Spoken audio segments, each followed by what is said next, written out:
ازيكم يا حبايبي؟ عاملين ايه؟ يا رب تكونوا بخير. الحاج صاحب البيت يا وليه لقيته داخل عليا بشويه كوسه وعايز ياكل محشي كوسه. ايه اسكت ابدا الا طلبات الحاج صاحب البيت طبعا.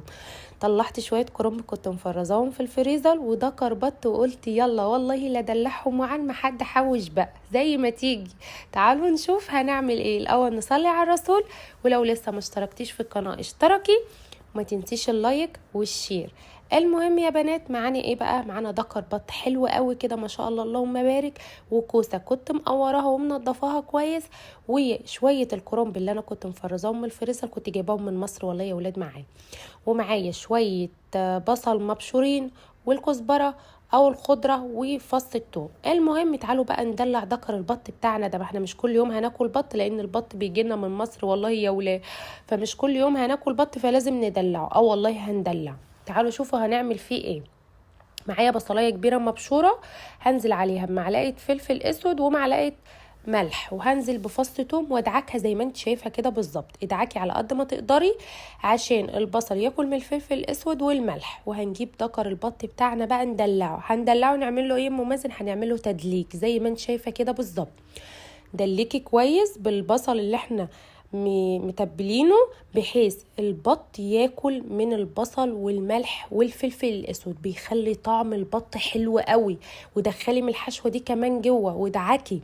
كل ما هتدعكي اكتر التتبيله البط بياكل من البصل والفلفل الاسود والملح. صدقيني الخطوه دي حلوه قوي قوي قوي قوي. الناس اللي ما بتعملش الخطوه دي جربيها هتعجبك قوي. المهم هنركنه في جنب كده وهنرجع ندلعه تاني، مش هنسيبه ما تقلقوش، ده احنا عاملين له احتفال. هنركنه في جنب كده وتعالوا نعمل تسبيكة المحشي.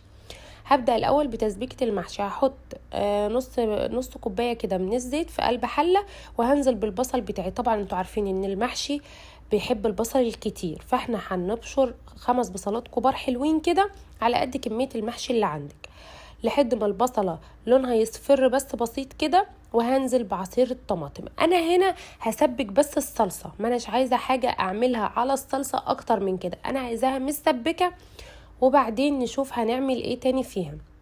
زي ما انتم شايفين كده البصلة كانت بدأت تاخد لون معايا، وهنزل عليها على طول بعصير الطماطم. طبعا محشي طماطم كتير عشان المحشي يبقى لونه احمر وحلو، فانا الطماطم هنا كانت كتير بس لونها مش احمر، فهنزل عليها بعلبة صلصة. علبة الصلصة اللي معايا 200 جرام بالظبط عشان تديني حلو للطماطم وتخليها لونها احمر. هسيبها بقى تتسبك مع نفسها كده، ومش هحط اي توابل على الطماطم وهي بتتسبك نهائي. الخطوة دي حلوة قوي. التوابل انا بحطها على الرز والخضرة والثوم على طول، حلو وبيديكي طعم حلو في المحشي. تعالوا شوفوا هنعمل ايه. معايا الرز هنا مغسول ومتصفي كويس، هنزل عليه بالخضرة. طبعا محشي خضرة كتير والخضرة بتدي طعم حلو قوي للمحشي. هننزل بالطماطم، هنلحوس الدنيا زي ما انتم شايفين كده، بس اعملوا نفسكم مش واخدين بالكم لان احنا هننضف في ثانية وهنخلي الدنيا فل. المهم تعالوا نكمل. هننزل بالثوم وهنبدأ نتبل الليلة دي كلها بقى. هنقلب الاول تقلبتين 3 كده مع بعض عشان نشوف الرز محتاج لسه صلصة ان احنا نحمره اكتر من كده ولا لا. شفتوا انا ليه ما برضاش احط الرز على الصلصة على طول؟ عشان اقدر اتحكم في لون المحشي، اغمقه افتحه براحتي، وابدا اتبل فلفل اسود وملح وكمون كزبره ناشفه بابريكا توابل مشكله، بس ما تحطيش اكتر من كده على المحشي. ويا سلام بقى لو عندك شويه نعناع، النعناع بيودي المحشي يا ولا في حته تانية خالص، بس انا للاسف ما كانش عندي. جربي النعناع على المحشي بيخلي المحشي تحفه. المهم هبدأ بقى ايه اقلب كده تقلبتين بالتوابل اللي انا حطيتها دي، واشوف الحدق بتاعي. دوقوا المحشي وهو لسه كده، لان المحشي لو طلع معاكي عادي ما بيبقاش حلو خالص. المحشي لازم حدقه يطلع مظبوط كويس قوي معاكي. فانا هدوق هلاقيه لسه عايز شويه ملح، هحط عليه شويه ملح. وكده كده احنا هنسوي المحشي بالشوربه، فبرضه هيبقى الحدق بتاعه مظبوط. تعالوا بقى بعد ما الحدق بتاعه ظبطناه كده ولونه بقى حلو احمر جميل كده، نحشي الكوسه بتاعتنا. الكوسه يا بنات لما تيجي تحشيها ما تملهاش قوي عشان ما تفرقعش معاكي، خليها حلوه، ولا تكبسي الرز فيها من جوه تفضلي تتكي كده. بشوف ناس بتتك على الكوسه كده تملاها قوي، تيجي تسويها تقوم جايه مفرقعه معاكي. فدايما تسيبي مسافه للرز عشان ينفش معاكي، كده كده الرز بيزيد، فتسيبي له مسافه حلوه في الكوسايه بحيث ان الكوسه تطلع معاكي حلوه ومستويه كويس ومفرفره وما تفرقعش معاكي في الفرن. في الفرن، ايوه احنا هنعمل المحشي بتاعنا النهارده في الفرن. المحشي في الفرن يا جماعه ليه طعم تاني خالص. الناس اللي بتعمل المحشي في الفرن هتعرف الكلام اللي انا بقوله ده، غير ما بتسويه خالص على البوتاجاز من فوق، بيدي طعم حلو قوي. والكوسه دي لما بتسويها في الصينيه كده في الفرن بيبقى تحتها شويه صوص يا بتاكليهم قبل المحشي. المهم انا هنا كنت حشيت الكوسه كلها ورصتها زي ما انتم شايفين الرصه دي كده في الصينيه، وكنت طبعا حاطه في ارضيه الصينيه التقوير بتاع الكوسه من تحت. هنزل بربع فنجان من الزيت على خلطه المحشي. المفروض الربع الفنجان بتاع الزيت ده كان نزل في الاول قبل ما نعمل الكوسه، بس انا بصراحه نسيت وما افتكرتوش غير وانا هحشي الكرنب.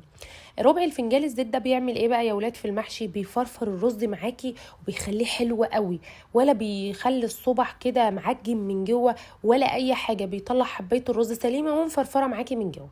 المهم انا كنت مخزنه الكرنب هنا سليم زي ما انت شايفاه كده، فانت بتقطعيه على حسب الصبع اللي انت عايزاه وعلى حجم الصبع.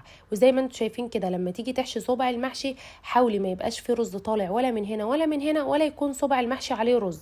دي عوامل من ان المحشي ما يطلعش معجن منك ولا يطلع فيه رز في الصينيه كده طالع، لان احنا هنسوي برضو المحشي يا ولاد في الفرن.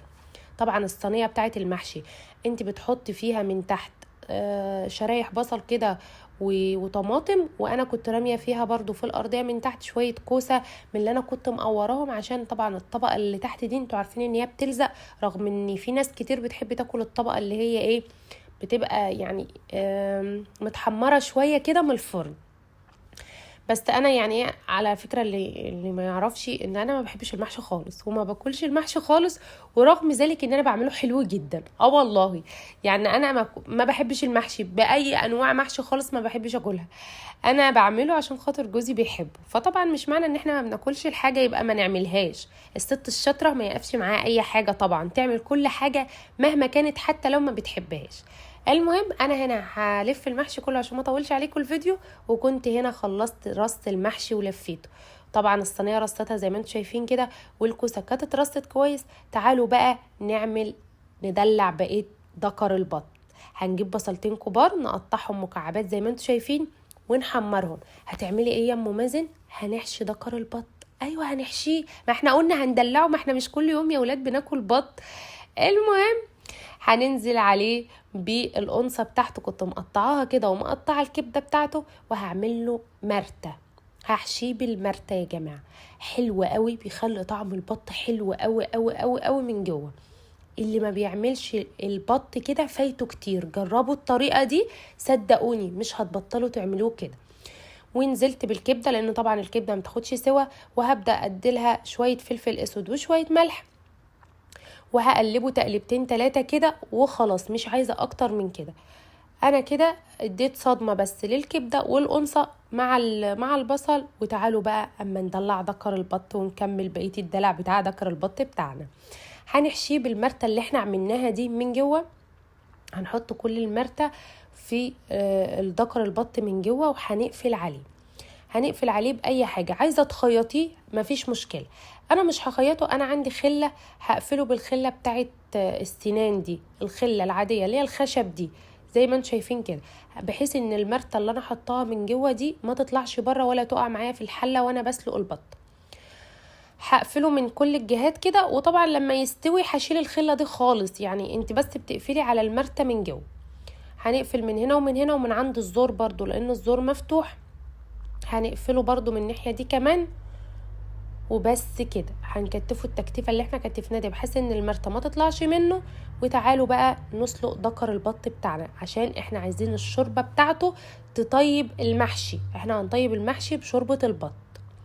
عندنا هنا حله حطينا فيها ميه سخنه ونزلنا بورقتين لوري وعود 3-4 عيدان كده قرنفل وكبيبه صيني وعود قرفه، وهننزل بمعلقتين من الصلصه اللي احنا شلناها من اللي كنا بنعمل بيها المحشي. طبعا الصلصه فيها بصل وفيها طماطم، هننزل بمعلقتين كبار فيهم وهنسقط فيهم دكر البط.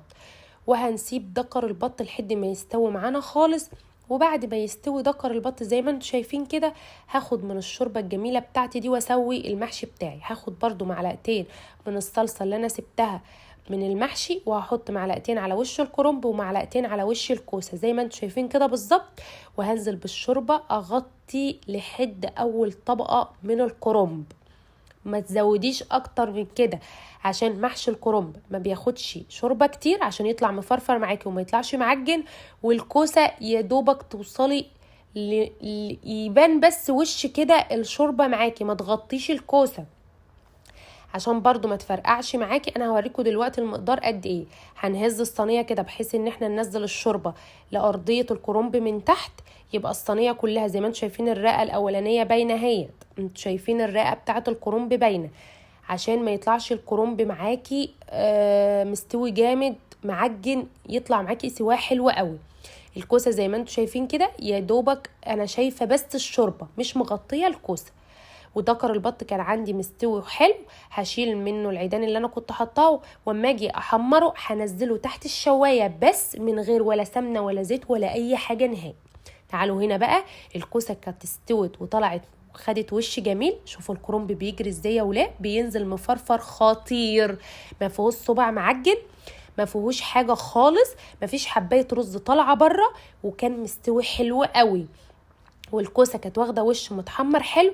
ودكر البط ده يا ولا والله ما متحط عليه ولا سمنه ولا زيت ولا اي حاجه، واخد الوش الجميل ده بس بمجرد ان انا حطيته تحت الشوايه. شوفوا بقى الكوسه مستويه من جوه ازاي وحلوه وما فرقعتش معاكي ولا اتفتحت، واللهم بارك، كانت تحفه وبالف هنا والشفا للي اكل. بصراحه كان خطير.